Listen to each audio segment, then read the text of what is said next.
daughter just got accepted to Yeshiva University. I saw that. Mazel Mazel tov. tov. Thank you. Mazel tov. It's a beautiful thing.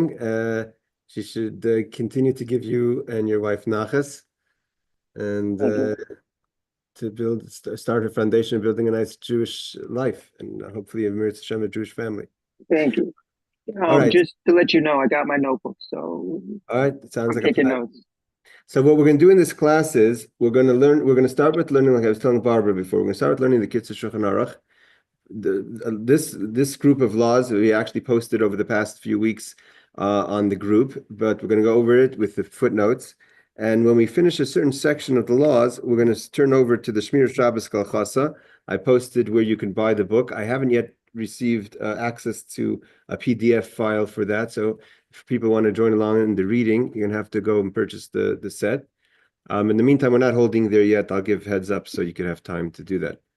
I'm going to read in the Hebrew, and then we're going to follow along, and then we'll go to the footnotes. A lot of the footnotes in the Chabad.org over here are important for us understanding the more detailed the laws of Shabbos. Of course, Kitzur Shulchan Aruch, unlike the Shulchan Aruch, is the short version. But the Rebbe was very into learning Kitzur Shulchan Aruch. It's important for people because sometimes the long version will take a while and you miss out basic laws. And it's also very good that we're learning this today. Today's Tanya, meaning Thursday's Tanya, the last portion of Tanya. That is, we complete the Tanya today before Yutes Kislev. Well done, Aaron. The last part of the Tanya is talks about the importance. The Alter Rebbe talks about the importance of learning the laws of Shabbos, to be knowledgeable in the laws of Shabbos. Otherwise, you can't properly keep Shabbos if you don't know the laws. Yes, Aaron. Which version of this? I have a Kitchen Nora, which is for Ashkenaz, 2-volume set with laws for everything. We're learning. We're going with Ariel and King's High and Howard's online and YouTube. We're going learning this one, the Chabad.org one, which is it doesn't have any extra insertions in it. It's the basic version of the Kitzur Shulchan Aruch. Okay, just was wondering if I could follow with mine. I guess not. I'll follow online. Thank you so much.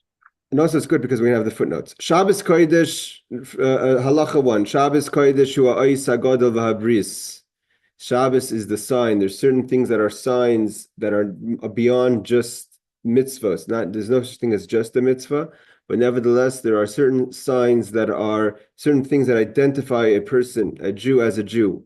And the Ha'os Gadol V'Habris, and the covenant is Shabbos, meaning Shenasan Lanu HaKadosh Baruch Hu. God has given us Ladas, so we should know. Ki b'sheishes yamim asa Hashem es hashamayim es haaretz.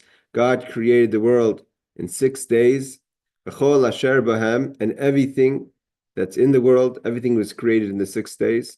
V'shabos v'yom hashvi, and He rested on the 7th day. V'hu yisoid ha'emunah. The Kitzur says this is the foundation of our belief in God, knowing that there's 6 days of creation and the 7th day God rested. Hey Lorraine, welcome for joining. Welcome to the class. Our rabbis have told us Shekula Shabbos Kechol mitzvos. Shabbos weighs against all the other mitzvos. So that's the importance of Shabbos. Kol HaMeshamer is a Shabbos, whoever keeps the Shabbos Kehilchathah in its proper ways, and that's why we have to learn the laws. You have to know the laws of Shabbos. Again, the Alter Rebbe says today in Tanya, it's impossible. It's impossible. You can't just say, "Well, I'm gonna keep Shabbos." This a commitment to keeping Shabbos requires the studying of the laws of Shabbos. And if a person keeps it properly, is ki'ilu mekayim kol ha'Torah kula, as if you've kept the entire Torah. Like we said, that the Shabbos is weighs against all the mitzvahs. So if you keep the Shabbos, it's like keeping all the mitzvahs.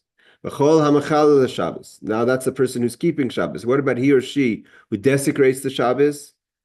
It's not just you don't keep Shabbos. It's ki'ilu kafar b'chol ha'Torah kula. It's as if you are a person who doesn't believe. You're a person who disregards the entire Torah in its fullest. He quotes, this is a law that's brought down the Rambam and Magid Mishnah, etc.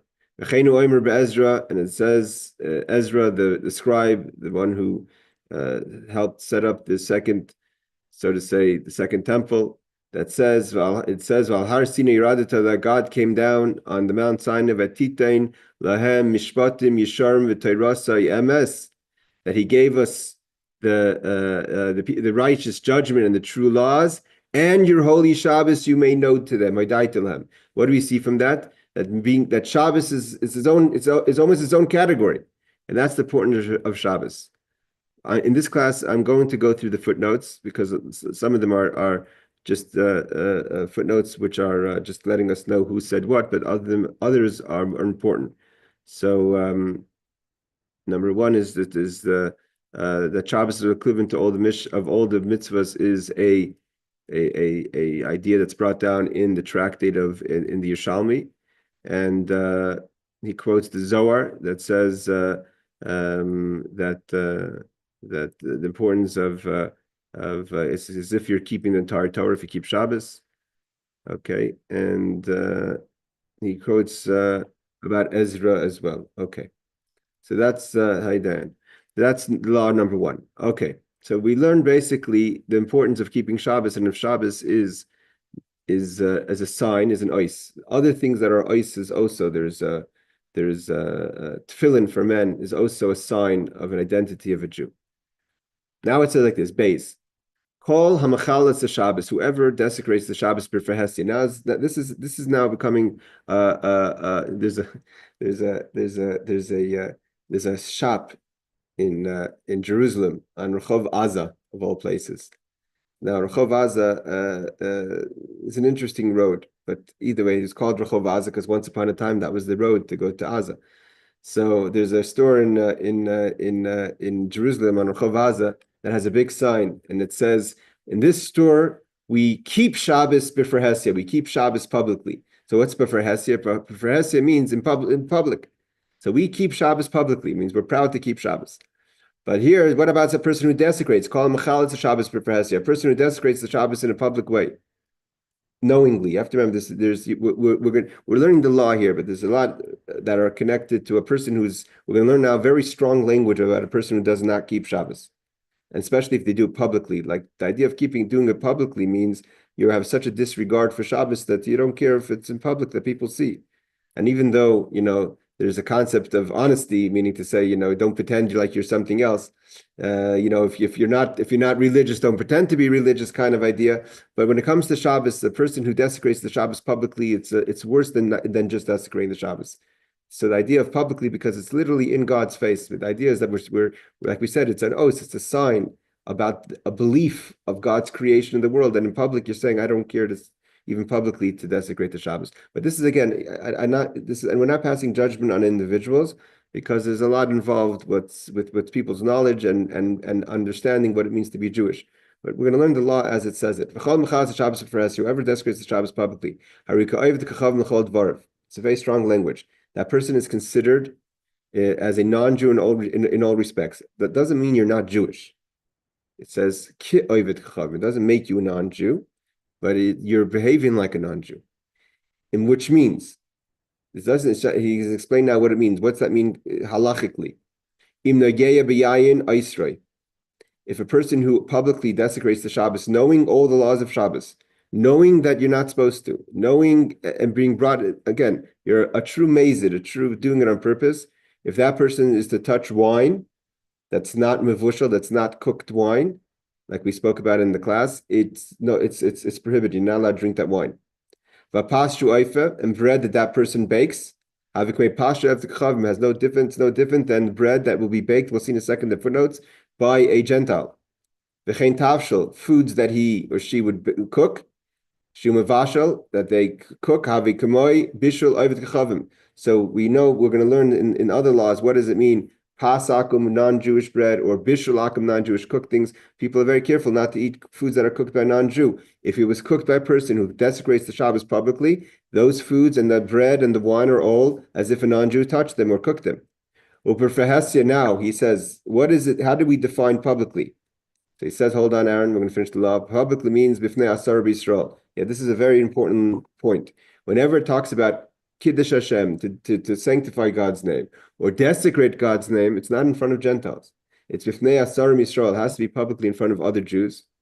And he says, now, he defines. So lavdafka sha'oise b'fnei mamish doesn't mean you have to line up 10 Jews and say, look, I'm going to desecrate the Shabbos, God forbid.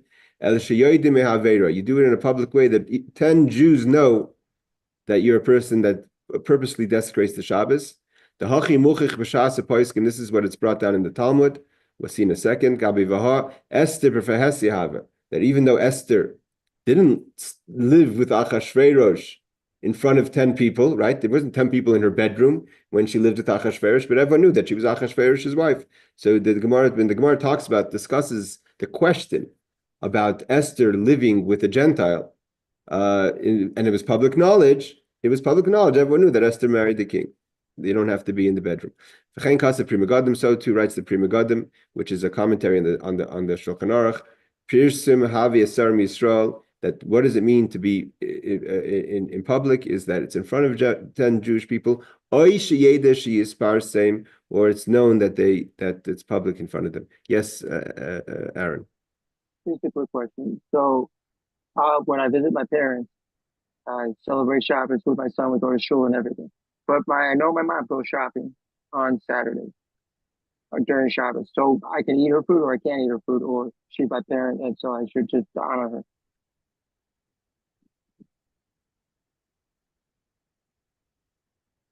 You're going to go there on Shabbos, and I it's go there on Shabbos because she doesn't live in my state.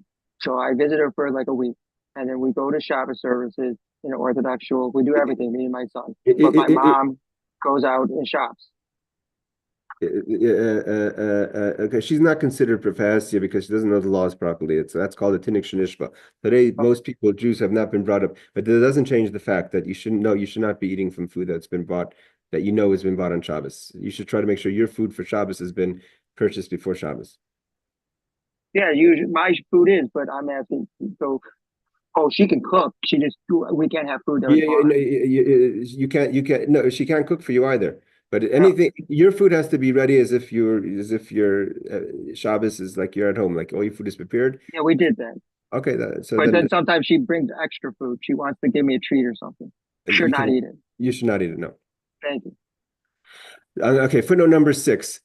If he or she transgresses a rabbinic prohibition of work on Shabbos, so now the question is like this: what kind of desecration are we talking about? Are we talking about only a biblical law, you're not keeping the biblical Shabbos, or is it also including you're not keeping certain rabbinic laws of Shabbos? So is that considered a person who desecrates the Shabbos, and therefore that person is disqualifying your foods?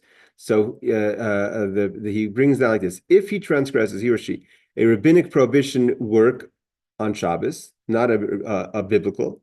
So the Pri Chadash rules that he is not like a non-Jew. But the Ber Hativ, which is another commentary, rules that he is. So there's a disagreement about a person. A lot of people actually who are a little, try to be smart about Shabbos. They'll say, I mean smart, I mean a smart aleck kind of way. They'll be like, well, this is not really rabbinic. This is only rabbinic. It's not Talmud. It's not biblical Shabbos.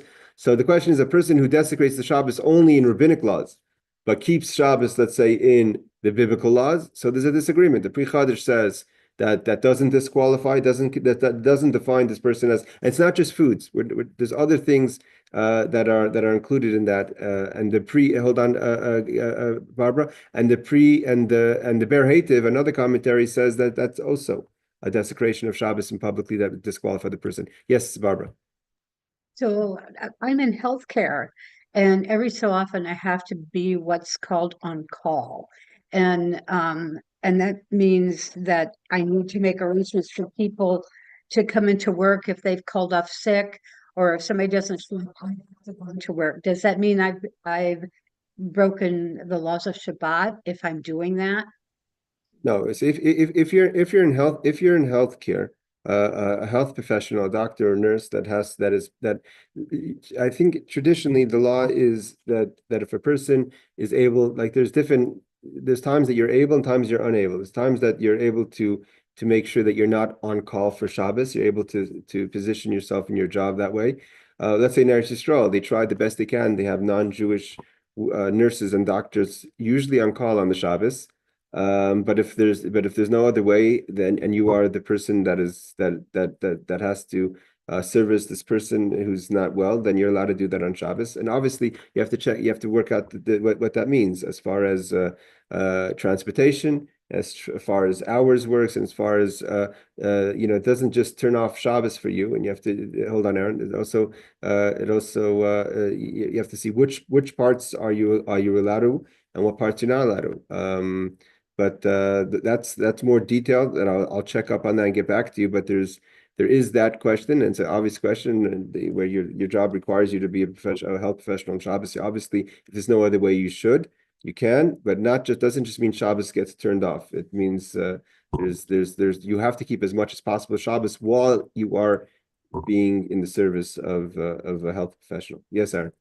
I was just going to say for her that there is a book for Hatzalah, so for working on Shabbos. If you read it, it would basically cover a lot of healthcare workers, not just Hatzalah.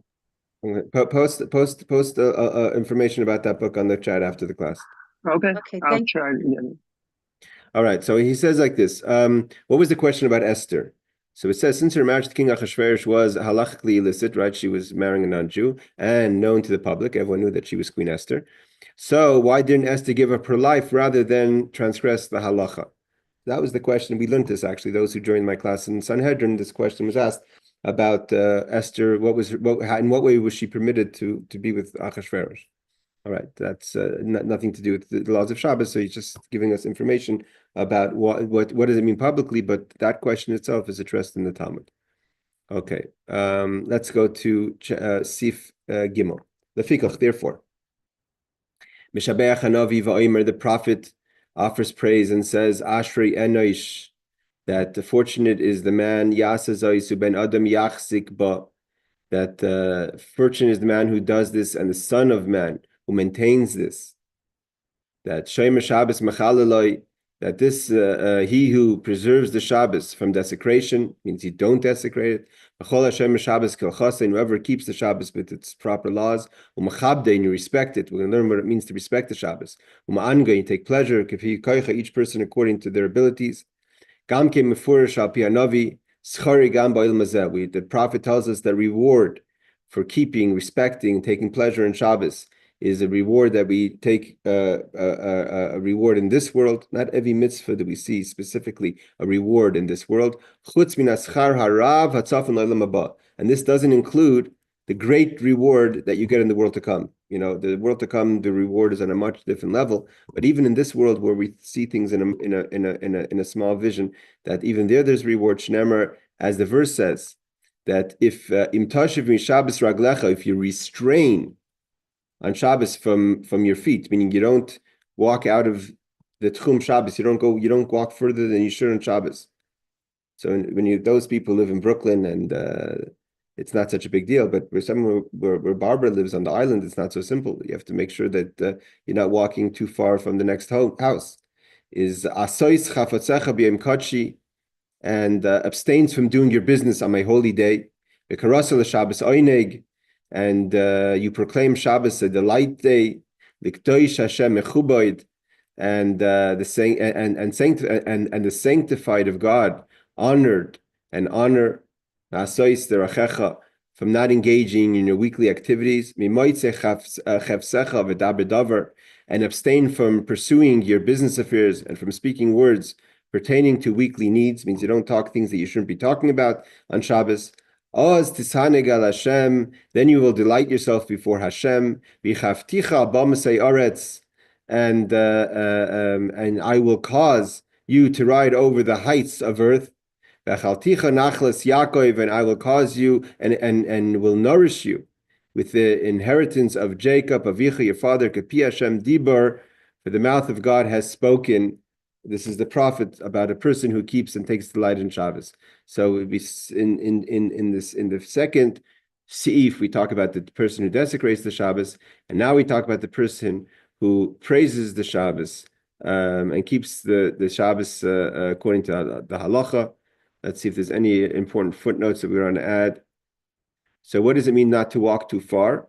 So not walking too far is, the tchum means the boundary. You must not walk more than 2,000 amos past the city limits. So if there's a city limits I've only one time in my life experienced. I mean, it depends. You could go to Mount Rainier for Shabbos and take a cabin somewhere, and it's not a city. Then you can't walk more than 200 amas, which is about. And we'll talk about that in chapter 95. But it's about 2,000 amas is about 3,000 feet, so it's not that far. Okay. So here we're talking about what does it mean speaking? This is an important law. What does it mean? But this is a law that gets quoted many times from the verse, "V'daber davar." What does it mean to speak? So he quotes Rashi in Tractate of Shabbos, page 113. And Rabbeinu Tam maintains that this is included in the prohibition of pursuing your needs, means talking about things on Shabbos is like you're looking to pursue your needs, and explains that on Shabbos one should not engage in too much small talk, not just business needs, but also small talk in general. There are people I've hosted people that will not talk on Shabbos. Literally, they will not talk on Shabbos. So there's a concept of not talking on Shabbos based on this verse, and he says include include both the above v'daber davar, and they use this idea of the verse that talks about speech. If you enjoy telling stories, you may do so.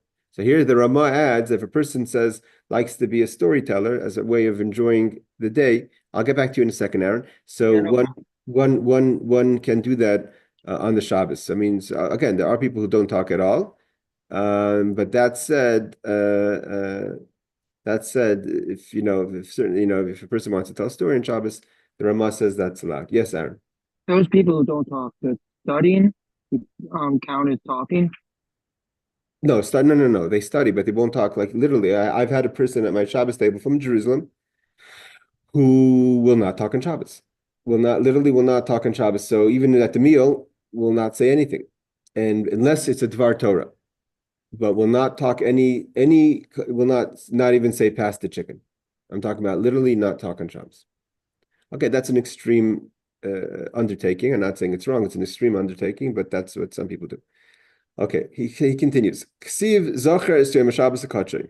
Now we have to understand, what does that mean? You have to remember Shabbos, and the idea is that remembering the Shabbos is not just that you remember Shabbos on Shabbos, but that we're supposed to integrate Shabbos into our lives constantly. Pirish, so he explains, it means a person has to remember every single day as Shabbos the holy day of Shabbos. Meaning, how does that translate?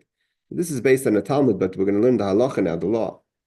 Unlike anything we've learned until now, it's not. This is the law. I mean, this is the Kitzur Shulchan Aruch is the law. So it means it could be there's different customs about, but this is the halacha of what one is supposed to have, one is supposed to behave. Meaning to say, if you come upon something nice, a good food. Interesting. Hold on, I'll get back to something in a second. It's not something you find usually. It's a delicacy. And it's okay. It could remain in its good state until the Shabbos. Means if it's in a rot, or it's going to get if it ages and doesn't age well, meaning to say if you could refrigerate it or freeze it, you can Shabbos, buy it any day in the week for Shabbos already. You don't have to wait. And it's a good thing. It means to buy on Sunday, if you see something good that you could put in the freezer and it'll be as good, frozen, as fresh, then buy it for Shabbos. Uber Shabbos, and also that's one thing. Next thing is on the Erev Shabbos, mitzvah sheyashkim a person should wake up early on Friday. Liknois sarachei Shabbos, to buy what you need for Shabbos. V'yoichan, here he says Allah. I'm going to get into the details of the law in a second. A person usually is not supposed to do things before they pray the morning prayer, but on Friday one's allowed to go out and buy even before the prayer will vad, but there's a condition. You shouldn't miss out of davening, and this is a big deal, by the way. A lot of times, especially on a winter Friday, when you're kind of running with time and trying to balance your time. Shabbos comes in at 4:00 and you need to buy food and you need to daven, you need to take the kids and pick up the kids. It's a school day, right? The winter's not the summer, so it's both a school day and it's Erev Shabbos. So you have to balance, you have to do time management. Everyone knows time management requirements on Friday. So you're allowed to go shopping if you want to go early. Let's say you go to 24-hour shop, ShopRite, you can go at 5:00 in the morning. It's easy, empty. But not in a way that's going to shake up your ability to daven with a minyan. That's not all the opinions, but that's the opinion he brings down. And its best is to buy on Erev Shabbos for Shabbos, then to buy on Yom Chamishi. Most people, a lot of people, do their big Shabbos shop on a Thursday. So he says better shop on Friday than a Thursday. Again, time permitted. But something that you need preparation for. Let's say you want to make a chicken soup on Thursday night. Obviously, you're not going to say, well, I'm going to wait to buy my soup supplies on Friday because it says you're supposed to make on Friday. You need to be cooking on Thursday night. So you obviously have to buy. You can be a Chamishi. You should buy it on Thursday. And here the Kitzur adds, every time you go into a purchase, and it's for Shabbos, you should say, the Kavod Shabbos, I'm buying this for the sake of Shabbos. You're integrating by speech, not just by action, by speech of your connection to what you're doing now to Shabbos. And now he adds, Mitakonis Ezra. It's Ezra who made many different decrees. In the Second Temple, he kind of reshaped certain ideas of Judaism that we have from Ezra. He says, from Ezra's Takana is, Shiyya mechabsim habegodim b'yom hachamishi, that a person should clean their clothes for Shabbos on Thursday for Friday, because cleaning clothing is time consuming and better than running the machine and dryer on Friday. Do it on Thursday. Shabbos and shouldn't do it on Shabbos. So Ezra actually said better certain things that should be done before on Thursday than Friday. Why? Because Shabbos washing is something that is different than actually buying, purchasing, and cleaning and cooking, and therefore the clothes washing should be prepared on Thursday. Yes, Aaron. Well, the way we do it is all the clothes I wore on Shabbos that I want to wear again, I do on Sunday. Is that a problem? Say that again. Okay, so this Shabbos, I'll wear a shirt and pants and a jacket, and I want to wash them on Sunday. Because just time permitting, is that a wrong thing, or is just not the best thing?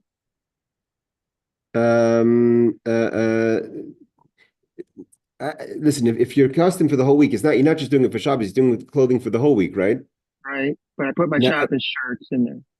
So if you're already doing it for the whole week, if you can mention the Kavod Shabbos Kodesh, but if you're not going to do it, if to do a separate Rosh and run the machine empty on Thursday, especially if you're doing it because you work and this is your day off and the right day to do it, I would say that it's not a problem to have. It's not really different than, let's say you have a dry cleaners that doesn't do 1 day cleaning, or you don't have to pay extra, let's say, to do 1 day cleaning to do it on Thursday. If you want to drop it off on Wednesday and pay the a cheaper price for 3 day or a week cleaning. So yeah, in such a case, I believe that would be okay, especially that you're also cleaning clothing that are for the week. Okay, he says like this. We're talking about what does it mean, a delicacy which is not available every day? So he brings down like this. If it is something that is available, you need not set it aside for Shabbos. If, for instance, fruits and vegetables or chicken or meat, these are regular things that you could find constantly. There's no reason for you to go buy it on Sunday if you could buy it on Thursday. But you may use it, you don't set it aside for Shabbos, but you may use it in the hope that you will find one of better quality later in the week. So if you find a nice piece of meat, you can eat it now. And hopefully you'll find another nice piece of meat the next day for Shabbos. Okay, that's one thing he adds to over here. Hello, Julian. He says as well, Eve of Shabbos means Friday. Okay, now he's talking about what about the question about praying, about going to shop on Friday morning before you pray. So he says this is the law according to Rashi and Tur. However, the Mishnah Brura, it means the Chafetz Chaim, rules that you may purchase your Shabbos needs before the morning prayers only if the better produce will be sold out on time by the time you pray. Let's say, and this happens more in places like New York or Jerusalem, in places like Seattle, places that are not a lot of people buying for Shabbos, so it may not be the rush. But everyone knows in Yerushalayim you have to get early to the bakeries or to the stores because there's thousands of people buying food for Shabbos. And if you come late, I tell my wife, if you're going to come to the supermarket on Friday in Jerusalem, after 10 o'clock, there may not be fish. It's very likely the fish runs out. So in that case, the Mishnah Brewer says then and only then you could go shopping before you pray. However, if you're going to live in a place or there's an abundance of supply, then so then you should first daven. Again, I'm not going to. The Mishnah Berurah seems to say clearly it's all about supply and demand.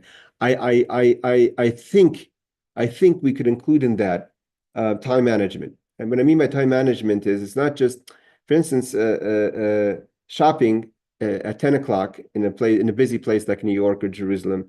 Again, where there's a lot of people shopping and there's traffic. So what could take 20 minutes, quickly zooming over to the supermarket that's open 24 hours or opens really early at 5 in the morning and get your shopping done in 20 minutes could end up being a 2-hour story if you do it later. Yes, Barbara. Hi, Rabbi. What was the statement you said that we should make when we're purchasing for Shabbat? Lekavod Shabbos Kodesh. Lekavod means in honor of Shabbos. So when you buy something, you say, "I'm buying this in honor of Holy Shabbos." Okay, thank you. Yeah, so I'm wondering about the Mishnah Berurah's psak that says that only if the items will be sold out, if like heavy time management issues would also be enough, according to the Mishnah Berurah, to allow the person to go shopping, even according to the Mishnah Berurah. Hold on Erev Shabbos. Let me just finish off what he says here. Kriya Shema, even according to the Mishnah Berurah, he says, but a person should make sure to say the Shema should be recited before going to the market. So even if it's in a situation where you can go to the market, according to all opinions, you should try to say the Shema before. Yes, Aaron. Okay, so the shop, which is right down the corner from me, less than a 5-minute walk. On Thursday they open late, like till 11, even on holidays till midnight. And some holidays they open 24 hours for a few days before the holiday. So does that make any difference for the shopping on Thursday versus Friday? Say that again, one more time. Okay, the shop, which is right around the corner from me, a lot of Jewish shops in Brooklyn do this. So they'll stay open until 11 or midnight on Thursday, and then regular shopping hours, and they close like 2-3 hours before Shabbat on Friday. So if they're open late, extra hours on Thursday, does it make better sense to shop on Thursday, or still better to shop on Friday? Again, listen, the fact is, a lot of people do the shopping on Thursday. Very, Friday shopping is very, very stressful for a lot of people, and especially in the winter months. So again, we're talking about preferably, if you can, and it's not a major disruption. See, there's two things over here. Shopping on Thursday versus Friday is different than the question of shopping before you daven. Shopping before you daven goes into the question, are you allowed to do mundane things before you daven? The idea is a person should daven before you do anything else. That's what he's saying. So it's maybe even possible that the Mishnah Berurah would hold that it's better to shop on Thursday than to shop Friday before you daven, because shopping on Thursday you're not shopping before you daven, but you're not doing it on Friday. So the question is, shopping before you daven is another question. It's not about a Friday Shabbos question. It's about doing something mundane, or doing, even though it's not really mundane, it's for Shabbos, but doing a weekly thing before you daven. That's why people go to the Nate's minyan. They daven early in the morning. The first thing you do in the morning is to daven, is to pray.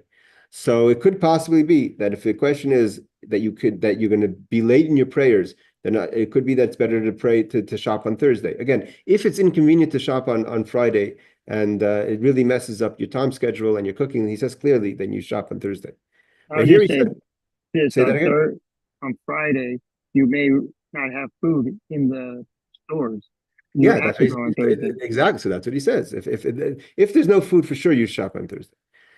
He rules over here. The Mishnah Berurah rules that when there's a possibility that the good produce may be sold out, you must purchase the necessities for Shabbos, even if you miss praying at the congregation. So here he goes in another extreme, that preferably you should not daven. You should daven before if it's not as good quality. But if you're certain it's going to be sold out, then even if you miss a minyan, it's better to make sure you have food for Shabbos than to daven with the minyan. That's a big psak, a big ruling.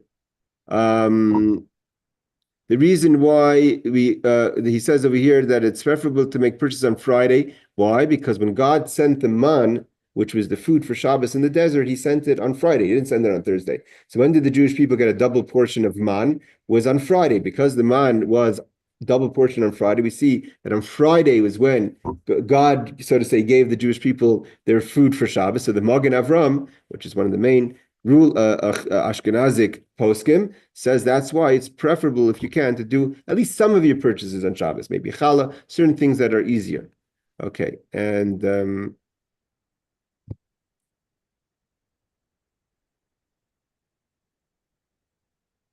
when he talks about washing your clothes on Thursday, he says to wash the clothing that will be worn on Shabbos on Thursday. Again, Aaron, to run a machine separately, just so you should wash on Thursday over Friday, especially if you're busy when you work and it's easier for you to do during on a Sunday than it's included in your Sunday washing. I think it's okay. Okay, let's just do one more law. He says like this: Mitzvah kol adam. The commandment is for everyone. All right. Let's say you have a lot of help at home. Baruch Hashem, God blessed you that you have a lot of help, that you don't need to really do so much yourself. So you would think that as long as your help is able to provide for you services to get the house ready for Shabbos, that you're good. You don't have to do anything. A person themselves, and it means even he and she, not just he or she. If you're a family, a couple, both of you. You should do something. You should do something yourself. You don't have to, doesn't mean you have to do everything, but something you should definitely do in your participation of getting the home and the house and the family ready for Shabbos. And we find this, he quotes different scholars in the times of the Talmud, the Matzina Ba'amaroyim. There were different scholars like Rav Chizda, is Mechatich as a Yerek Dak Dak. He would cut up the vegetables in honor of Shabbos very thin. Evidently, Rav Chizda didn't need to do it himself, but he wanted to participate, so he made the salad. Rabbi and Rabbi Yosef, and Rabbi and Rabbi Yosef were both giants, leaders of the generation of the yeshiva, but they went out and chopped wood themselves to have wood to cook and to have the house warm for Shabbos. Reb Zera madlikas eish, Reb Zera would light the fire. Reb Nachman, another Amor, another sage at the times of the Talmud, he would organize the house and bring in the Shabbos utensils, and he would take out the weekly utensils. So each one did something differently. And from one who analyzes the behavior of these great sages that were busy, and also they weren't people that necessarily during the week kind of got domesticated. Nevertheless, they were for Shabbos. They did so. Therefore, a person should not say ever, it's beneath me. It's not my honor for me to start cutting salads. I'm a wealthy man. I have plenty of help at home. Why do I have to cut the salad? No, you should be there to cut the salad. It's your honor. It's your privilege to have an opportunity to participate in Shabbos. Let's just see the commentaries on this. He says, the Shulchan Aruch says like this. Says that, and also the Gemara says that you should try to do, while the Rambam says that you are obligated. Okay, so the Be'er Halacha says there's a question. The Shulchan Aruch says that you should try to do something for Shabbos if you can, and the Rambam says it's obligatory. You must do something for Shabbos. It's not an option. That's important to know.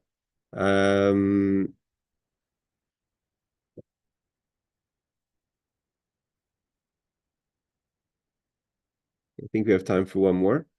So he says like this, okay. The custom by Jewish people is such. This is a big mitzvah, especially for the women. We're going to see why it's specifically a mitzvah for the woman to bake chalas. Lechem is chalas, is bread, in honor of Shabbos.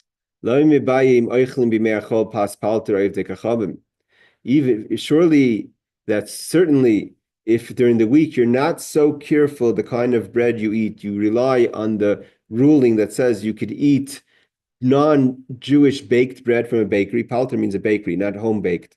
Palter because it's different if you're going to buy home baked bread, if you're going to buy bakery baked bread, where there's certain rules, regulations, right? The FDA is not in someone's house where there's rules of how a person could bake there in their own home. Sheish lizar le'echel b'yom Shabbos kodesh pas Yisrael. A person should be careful, diligent to eat only Jewish baked bread on Shabbos. Even if you only go to Jewish bakeries during the week, then you should upgrade by baking in your house the bread. So the woman of the house, specifically, this is when the mitzvah is given to women, should be able to participate in the separation of the tithing of the bread known as hafrashas challah, separating the dough for the kohen. Ki Adam Rishon. Why is this a mitzvah connected specifically to women? We know the three mitzvahs connected especially to women, known as Chana. The Rebbe is called Chana. That's the name of the Rebbe's mother, which is Chala, Neiras Kodesh, and Nida, keeping the laws of family purity, and Adlakas and Neiras, and lighting the candles. Those are the three mitzvahs that are kept, that are specifically for the woman. So why is Chala part of those mitzvahs? We know that Rivka, our mother Rivka, kept those laws. Ki Adam Harishain Nivra be'erev Shabbos, because first man was born, was created on Friday. He was like the chala of the world. And by Chava, our mother Chava, giving Adam, first man, from the tree of knowledge, good and bad, she downgraded by offering it to him. She downgraded his status. So it's for her to fix, because she gave first man from the tree of knowledge. And he says one should make 3 loaves of bread on Friday. We'll see in a second, it's not so simple, because you need really to have 4 loaves of bread. But you should have 3 loaves of bread on Shabbos. Gadol ubeinini v'katan. One should be a larger, one should be medium, one should be smaller. Habeinini, the middle one, should be for the Friday night meal, where you eat less at night. Hagadol, the main meal, which is the Sudas Hayom, the lunch, that should be the bigger challah. And this is not just because it's a bigger meal, but lahara is to show that the day is more holy. The katan, and the smaller one, is of course for the afternoon meal, known as the shalashud. The shalashud is the third meal that we do before the end of Shabbos, the Shabbos. Hold on, Aaron. We're going to get to the footnotes first, and we'll get back to your question in a second. Because I want to get into one idea about the 4 loaves of bread. That's what I have a question. Okay, so he says, why Erev Shabbos, and why was the first man called the Chala of the world?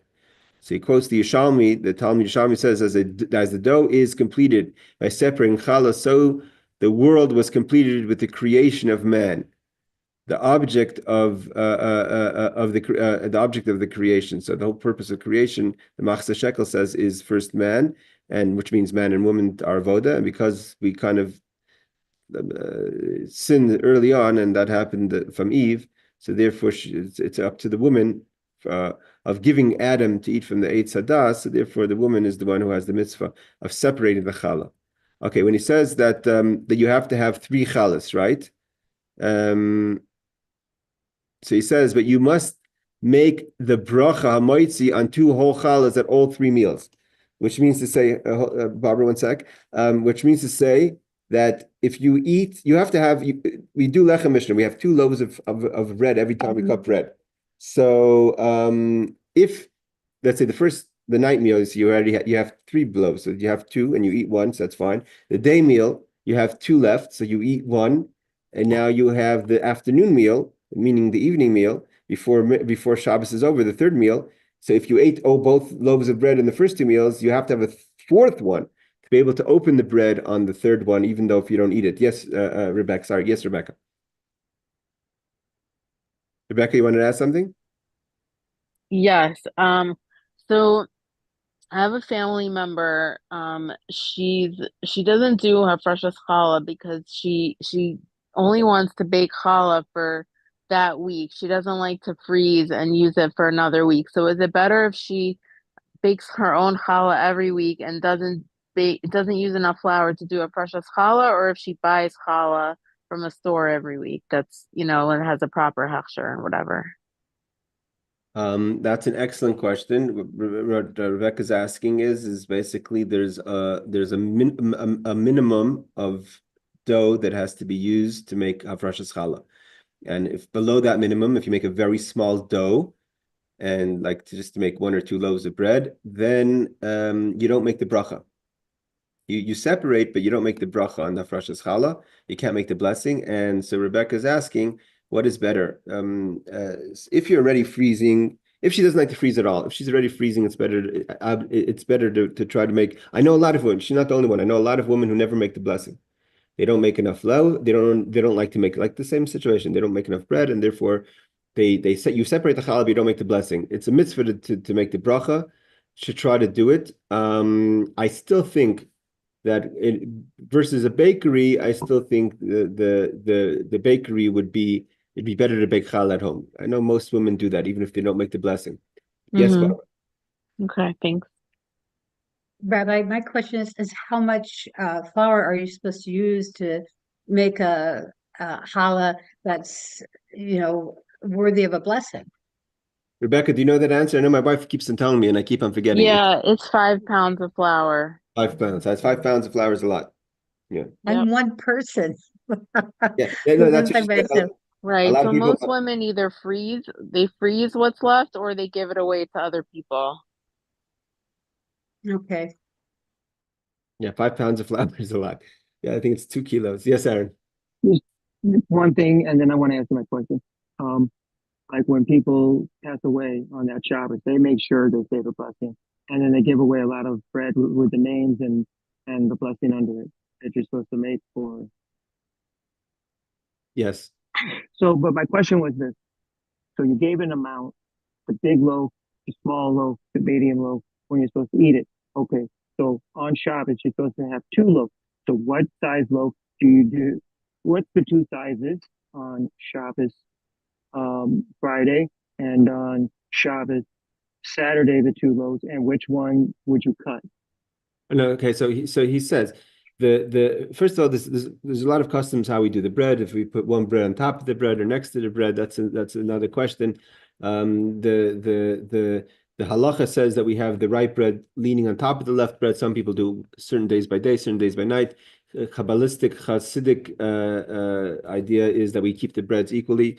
The 2 breads, besides that they represent the 2, Rebecca, hold on, I'll get to you in a second. Aside for the fact that they represent the 2 portions of man that we received from heaven in the desert, also in Kabbalistic teachings, the 2 loaves represent the man and the woman. And so the Alter Rebbe is tonight is Yitas Kislev, so we mentioned the idea of the Alter Rebbe. The Alter Rebbe talks about the 2 loaves, that the reason why halachically the the loaf, which represents the man, the left loaf, which represents the woman, is the right loaf is on top of the left loaf, is because in the way things are before Mashiach comes, the man is giving to the woman. But according to the teachings of the Arizal, Kabbalistic teachings, where on Shabbos the world gets elevated and man and woman are equal, so the 2 loaves should not be one on top of the next, but one equal next to each other. The right and left loaves should be sitting equally next to each other, as opposed to the right one over the left one.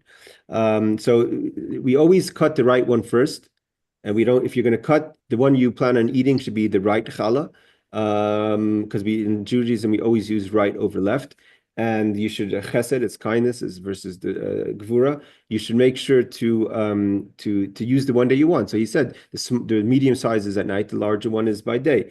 Again, you have to have an available 4th one to make the hamotzi on the 3rd loaf, which some people don't, if you're not going to eat a whole loaf, but you have to break into a new loaf. So you had to have gone through 2 loaves already by the afternoon. So then whichever one you want to use, put it next. But the one that you're not making hamotzi on, I don't know if it makes a difference if it's the smaller one or the medium-sized one, but it's always nicer to have something bigger than smaller. Yes, Rebecca. I'm not sure if you already said this, but do you need to use lecha mishnah for shalosh shabbos? Yes, that's what I'm saying. You need a 4th loaf. Because Oh, okay. you But have what to about eat. the people who don't eat bread on Shabbat shooters? I know people, they say, I Okay, ate it so on Friday. yeah. No. Chabad doesn't wash on Shabbat. It's our minhag. We don't wash on Shabbat. If you don't wash then you don't need then you don't need the 4th loaf. Yes, Barbara.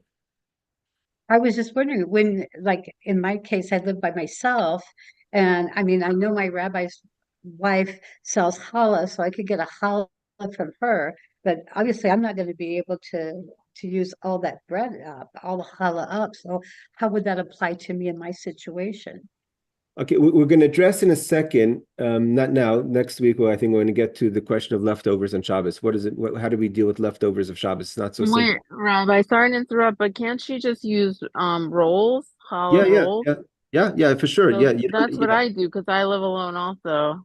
yes. I Okay. mean, if you You go just need to use like two whole rolls for like a bagel, mostly. like a bagel size roll, even a bagel is kosher Okay. for if it's You clean. think just because you Okay. have a family that we eat all this bread? I have a girl and my wife, and they don't want to eat all this bread because they say it makes you. Hmm. Yeah. Listen, we have leftover bread, and it's not so simple how to deal. Again, we're going to get to the halachas. There's laws about how that the holiness of the food should, there's a Jewish custom, old Jewish custom that Sunday night we eat leftovers. When I We grew do up, the same. yeah. So my father would go to the extreme. He would even heat up the cholent. I don't know if people do that today, but we don't like to throw out leftovers. You try to you don't want to see you don't want to be small-minded when it comes to Shabbos. You don't want to make small portions. It's an idea of having harchava, but at the same time, you don't want. It says clearly in halacha you should not throw out food from Shabbos. Yes, Rebecca. I know you're not up to this yet, but can I ask a question about candle lighting? Okay. If I know it, I'll answer it. Um, so I don't know if Chabad holds by this, but a lot of people here like they light with a t'nai if they're not ready exactly to take on like if they want to light on time, but they need to use a little bit of the 18 minutes, so then they light candles with a t'nai that they're lighting, but they take on Shabbos like after they do whatever the last thing is they need to do. Is that okay? It's not a plan A. It means you shouldn't make that part of your schedule. If, like, for instance, here's an example of this, where people want to light the Shabbos, a woman wants to light the Shabbos candles at home. The idea is like this. There's a question, where do you light it if you're eating out? But traditionally, the idea is that the house should be full of light. So if you're eating out dinner by someone and you need a drive to get there, even if you're going to walk back, right? So Mm-hmm. in those cases, people will make the tonight. But to consistently run like that your Shabbos is just, you're lighting candles and you always make every week, you have another reason to make a condition not to accept the Shabbos until later. That's not the idea. The idea is you're supposed to take Shabbos in early. Even men should not be doing work in that 18 minutes. But men don't light the candles, so we haven't accepted. You have those 18 minutes, which we'll talk about. The 18 minutes is from when you light the candles until the actual sunset. But preferably, you're supposed to take in Shabbos early. That's part of the mitzvah. So to have like let's every Shabbos you have to drive to shul. Let's say certain people, let's say you go to shul every Friday night, and every Friday night you want to have candles lit at home, and every Friday night you take the subway or you take An Uber or an something. Uber to shul, right? So okay, fine. There's nothing you can do. It means that's just how your Shabbos is. But if it's small things like you want to run the wash, or you want to turn it on off the stove or the heater or take a shower, certain things that you don't that you just kind of not really planning in Shabbos properly, that's different. But if it's literally if part of your schedule is that you daven in shul and you take a subway before Shabbos, then it's probably okay. But it Let should. me ask you this: if you have to take a subway to shul, unless you're an elder person who has trouble walking, how are you getting back if it's that far? And we're not. That's another question. We'll get to that in its time. That's you're not allowed to go to shul if you have to desecrate the Shabbos. There's other ways to get home. Is by wheelchair. A lot of people who are not only in a situation where they're unable to walk back, but it's a long walk. I know, but when we grew up as kids, Seattle was always far from the shul. My father always drives to shul and walks back. So a lot of people. It's in New York. It's not really. People don't get in the car unless it's an emergency. You don't get in the car in New York, but in other places in the world, people like to get into their Where car. my parents live, it's a half an hour Yeah. walk. Okay. Big deal. So you drive Friday night and you would walk back Friday night. No, So we that's just. okay. So My if your son says wife you're wanted to lazy. sorry? My son says you're lazy if you can't walk for half an Okay. hour. That's another discussion for No, but another. really, in New York, if you're elder, they'll ask. Sometimes they ask me, "Can you go pick up this elder person from our shul, take him to and from shul?" It's a Okay, mitzvah. so of course you're pushing them in the wheelchair, and there's an Eruv. Listen, today in Yerushalayim they've invented a mobile a mobile little cart that runs on electricity that's permitted to use on Shabbos. They figured out a way that you could actually use electronic, like go-kart that handicapped people use to move around on Shabbos, and it's halachically permissible. There's two things that my rabbi said. One for people who are medically necessary to use stuff, and the other for the sick. Is at first it save a life. So if you have to break Shabbos to save a life, do so. That's more important than Shabbos, especially if it's a Jewish person. And anything you can do to help someone who's disabled to enjoy Shabbos is a mitzvah, even if he has to take some cart or something. No, that's true. Yes, Barbara. When you were talking about that electric cart, is that like a cart that would run on batteries? I mean, I'm talking about a mobile cart that the battery charges and on an outlet, and then you put it in, and that's it. It's not so. It's a special. You mean you would have to buy that special one. It's not just like any go kart that you could get in for a golf cart. No, it's specially made by. There's an institution in Jerusalem or in Israel called I think the Halpern Institute. They're the ones who invented the Shabbos elevator, right? There's a Shabbos elevator that goes up and down in the hotels or apartment buildings.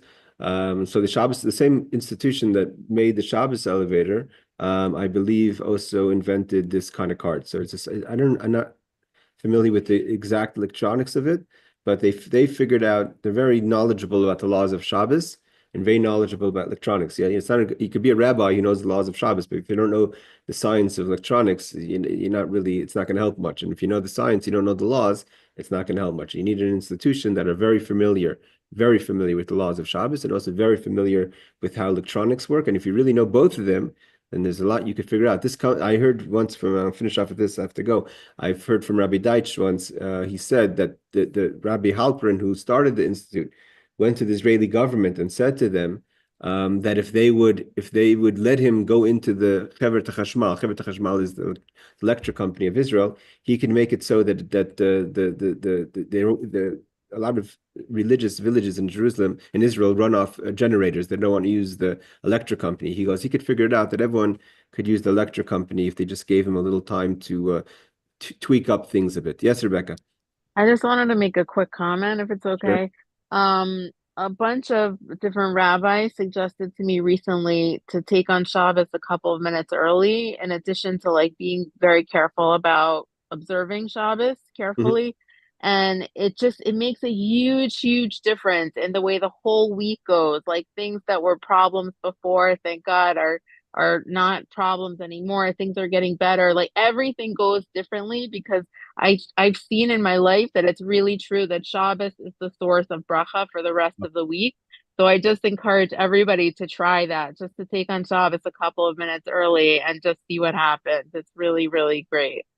Yasher koach, tiskul mitzvahs. Thank you everyone for Amen. joining, and we'll see you back at this class next week. Be'ezus Hashem, Wednesday Thank night. you. Laila Tov, Thank you, take care. Rabbi. Take Thank care. you, Rabbi. Bye.